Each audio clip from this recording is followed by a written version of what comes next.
दोस्तों एक 19 साल का लड़का जो कि झारखंड से 250 किलोमीटर दूर केरला जाता है काम के सिलसिले में और एक होटल में काम करने लगता है। ना तो वो वहाँ की भाषा समझता था और ना ही वहाँ के जो लोग थे वो इसकी भाषा समझते थे, इसलिए उसे काम करने में बहुत परेशानी होने लगती है। होटल में जो वेटर थे, जो कर्मचारी थे, वो उस पर हंसने लगते हैं तो वो भी परेशान हो जाता है और काम छोड़ने की सोचने लगता है। लेकिन जो होटल की मालकिन थी वो नहीं चाहती थी कि ये यहाँ से काम छोड़कर जाए दोस्तों, क्योंकि वो जो लड़का था वो बहुत मेहनती था और पूरी ईमानदारी के साथ काम करता था। लेकिन उसके और काम के बीच जो भाषा थी वो परेशानी बनी हुई थी, क्योंकि वहाँ का जो भाषा था वो मलयाली था और मलयालम उसे बिल्कुल भी समझ में नहीं आता था। कोई भी यूपी बिहार का, पूर्वी पश्चिमी राज्यों का अगर वो साउथ में जाएगा तो वहाँ की भाषा उसे जरा भी समझ में नहीं आएगी। यही हाल उस लड़के का भी होता है और वो काम छोड़ने की सोचने लगता है। लेकिन जो होटल की मालकिन थी उसकी उम्र 30 साल की थी, 3 बच्चों की माँ थी, वो उसे जाने नहीं देना चाहती थी। वो उसके मेहनत और लगन को देखकर वो उससे कहती है कि तुम्हें कहीं जाने की ज़रूरत नहीं है, तुम यहीं रहो। अगर भाषा की दिक्कत हो रही है तो मैं तुम्हें भाषा सिखाऊंगी, क्योंकि वो जो होटल की मालकिन थी वो नहीं चाहती थी कि ये यहाँ से जाए, क्योंकि वो बहुत ही ईमानदारी से काम करता था। ऐसी काम जो कि और लोग जो वहाँ पे थे वो नहीं करते थे, इसीलिए वो मैडम चाहती थी कि ये यहाँ से ना जाए। और जब मैडम ने भाषा सिखाने के लिए जब ठान ही लिया कि मैं इस लड़के को भाषा सिखाऊंगी, उसकी उम्र 19 साल की होती है।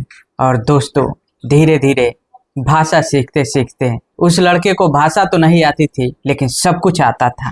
दोस्तों भाषा सीखते सीखते एक दिन ऐसा होता है। बहुत ही इंटरेस्टिंग कहानी है, बहुत ही मजेदार कहानी है। कहानी में बने रहिएगा और यदि आप हमारे चैनल पर नए हैं तो सब्सक्राइब कर लीजिएगा ताकि हमारा हौसला बढ़ता रहे। अगर आप हमारे फेसबुक पे देख रहे हैं तो फेसबुक को फॉलो कीजिएगा ताकि हमारा हौसला बढ़ता रहे और इसी तरह की हम नई नई कहानियां आप लोगों के लिए लाते रहें। तो कहानी को शुरू करते हैं। दोस्तों ये कहानी है झारखंड की खोरी महुआ मंडल का एक गांव सोना पहाड़ी की। उस गांव का एक लड़का जिसका नाम होता है शरफुद्दीन। 19 साल का लड़का अपने गांव वालों के साथ केरला जाता है कमाने के लिए। लेकिन जब वो वहाँ पे पहुँचता है तो सारे लोग अपने अपने काम में लग जाते हैं, अपना कहीं न कहीं काम पकड़ लेते हैं। लेकिन जो लड़का था इसको होटल के काम में बड़ा मन लगता था, इसलिए लड़का कहता है कि मुझे होटल का ही काम करना है, मैं वेटर का काम करूँगा। उसके बाद एक होटल में जाता है और वहाँ पर वेटर का काम करने लगता है। लेकिन दोस्तों ये वहाँ का भाषा नहीं जानता था, इसलिए उसको काफ़ी दिक्कतें होती थी। जो वहाँ के स्टाफ थे, जो वहाँ पे काम करने वाले थे, बाकी के लोग इसे चिढ़ाते थे, इसके मज़े लेते थे, क्योंकि इसको भाषा नहीं आती थी और वहाँ के जो लोग थे वो भाषा को अच्छी तरह जानते थे। इसलिए इसको काफ़ी दिक्कतें होती थी, परेशानी होती थी। इसको लेकर के वो बहुत परेशान था कि आखिर करे तो क्या करे। इसलिए वो अपने दिमाग में बैठा लेता है कि मैं काम छोड़ूंगा। दोस्तों जब वो ठान लेता है कि मैं अब काम को छोड़ूंगा, मुझे घर जाना है, क्योंकि उसे भाषा नहीं आती थी। जब ये बात वहाँ की जो मालकिन होती है, उस होटल की मालकिन जिसका नाम होता है संजना, जब उसको ये पता चलता है कि ये लड़का काम छोड़ रहा है और जाने वाला है, उसके बाद वो भी परेशान हो जाती है और इससे आती है और बात करती है। पहले वो जो है वहाँ पे आती है और उसे समझाने की कोशिश करती है, मनाने की कोशिश करती है कि आखिर क्या बात है, किसकी वजह से तुम जा रहे हो। तो लड़का कहता है कि देखिए ऐसी ऐसी बात है, लोग हमारा मजाक उड़ा रहे हैं, हमारे मजे ले रहे हैं, क्योंकि हमें भाषा अच्छी तरह से नहीं आती है, हमको बिल्कुल भी कुछ समझ में नहीं आती है। हमारी भाषा जो है हिंदी है और यहाँ पे भाषा मलयाली चलती है, ये मुझे आता नहीं है, जिसकी वजह से हमें काम करने में बहुत दिक्कत हो रहा है। उसके बाद जो मैडम होती है वो कहती है कि ऐसा परेशान होने की ज़रूरत नहीं है, अगर भाषा की बात है मैं तुम्हें यहाँ सिखा दूंगी, तुम्हें यहाँ से जाने की ज़रूरत नहीं है, मैं रोज़ तुम्हें भाषा सिखाऊंगी और तुम यहीं रहो, यहीं काम करो। फिर वो लड़का धीरे धीरे सोचता है, फिर वो मान जाता है और मानने के बाद वो मालकिन उसे भाषा सिखाना शुरू कर देती है। दोस्तों मैडम जो है रोज़ भाषा उसे सिखाते सिखाते 6 से 7 महीने बीतते हैं।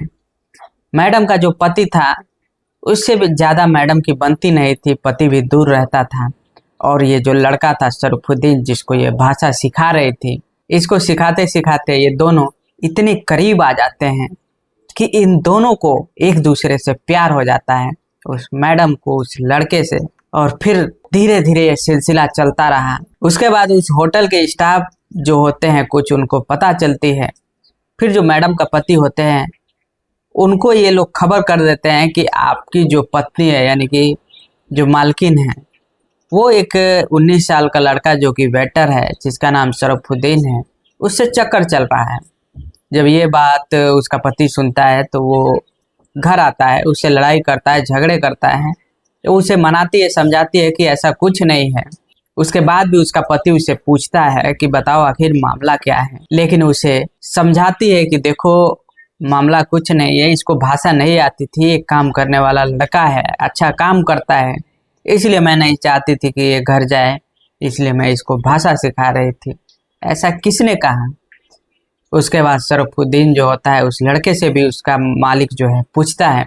शरफुद्दीन डर जाता है, परेशान हो जाता है कि कहीं मेरे साथ कुछ ऐसा ना हो, क्योंकि वहाँ पे वो मरने तो गया नहीं था। तो वो भी डरते डरते बोलता है नहीं ऐसा कुछ बात नहीं है। फिर वो जो उसका मालिक होता है वहाँ से उस मैडम से लड़ाई झगड़े करता है, झगड़े करने के बाद वहाँ से चला जाता है। फिर ये दोनों का सिलसिला ऐसे चलता रहा। मैडम वहाँ से गुस्से में आकर के बाहर कमरा ले लेती हैं, घर में नहीं रहती हैं, और जो उसका पति था वो कहीं दूर ही रहता था। उसके बाद दोस्तों शरफुद्दीन दिन भर काम करता था, उसके बाद रात को उस मैडम के कमरे पे जाता था। मैडम उसे अपनी भाषा जो थी वो सिखाती थी। लेकिन इधर कमरा दूर लेने के बाद शरफुद्दीन को अभी मिलना बहुत आसान हो गया। धीरे धीरे वो दोनों मिलते रहे, वहाँ पे सिलसिला चलता रहा। लेकिन एक दिन ऐसा होता है कि जो शरफुद्दीन होता है वो अपने घर वहाँ से चला जाता है और मैडम को बता देता है कि मैं छुट्टी पे जा रहा हूँ और मैं काफ़ी देर बाद आऊँगा, यानी कि मुझे थोड़ा समय लगेगा। उसके बाद जो शरफुद्दीन है वो वहाँ से चला जाता है। इधर मैडम भी परेशान हो जाती है, हैरान हो जाती है, क्योंकि ये जो इन लोगों का सिलसिला था, जो इन लोगों का जो लगाव था वो काफ़ी बढ़ चुका था और मैडम का जो पति था उससे बनती नहीं थी। फिर मैडम एक दिन उठती है और अपने तीनों बच्चों को लेकर के अपने पति के पास जाती है, वहाँ छोड़ देती है और छोड़ने के बाद वो झारखंड चली आती है। फिर वो जब झारखंड आती है तो शरफुद्दीन को खबर करती है कि मैं यहाँ आ गई हूँ। अब इधर शरफुद्दीन भी सुन करके परेशान हो जाता है, हैरान हो जाता है कि ये मैडम यहाँ पे आ गई हैं, ये अगर घर आ गई तो क्या होगा। फिर वहाँ से वो अपना घर छोड़कर कहीं और जाता है। लेकिन बातें हो रही थी, उस होटल की जो मालकिन थी संजना, उससे कहता है कि आप घर ना जा करके एक होटल ले लीजिए, वहाँ रुकिए, मैं आपको वहाँ पर आके मिलूँगा। लेकिन जो संजना होती है वहाँ कुछ दिन इंतज़ार करती है, लेकिन शरफुद्दीन वहाँ पर नहीं जाता है। उसके बाद जो संजना होती है उसके घर पहुँच जाती है।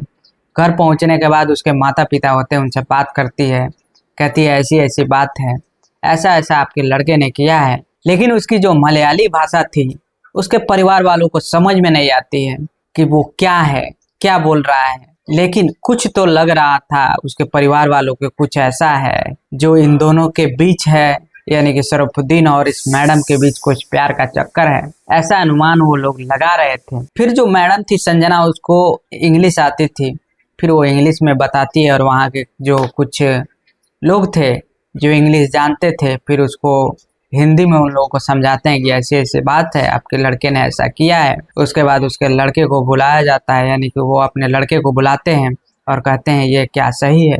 उसके बाद वो भी मान लेता है और कहता है हाँ ये सही है, मैडम ने मेरे साथ ऐसा किया, मैडम ने हमें भाषा सिखाया। धीरे धीरे कुछ ऐसा हो गया जो मैडम आज हमसे मिलने आई, हमारे घर तक आई। मैडम चाहती थी वहाँ रहना क्योंकि वो अपने 3 बच्चे थे, 3 बच्चों को छोड़कर भी रहना चाहती थी। लेकिन दोस्तों ये हाल फिलहाल की कहानी है, क्या वो दोनों एक साथ रह पाएंगे, या मैडम को अगर थोड़ी सी भी अपने अंदर इंसानियत होगी तो अपने 3 बच्चों और अपने पति के साथ रहेंगी। क्या जो मैडम कर रही हैं वो सही है या गलत है, इस पे आप लोग की क्या राय है कमेंट बॉक्स में जरूर बताइएगा। दोस्तों इस घटनाक्रम को सुनाने का उद्देश्य आपको परेशान करना नहीं, आपका दिल दुखाना नहीं है, बल्कि आपको सचेत करना है, आपको जागरूक करना है। आप सेफ रहें, सुरक्षित रहें। धन्यवाद।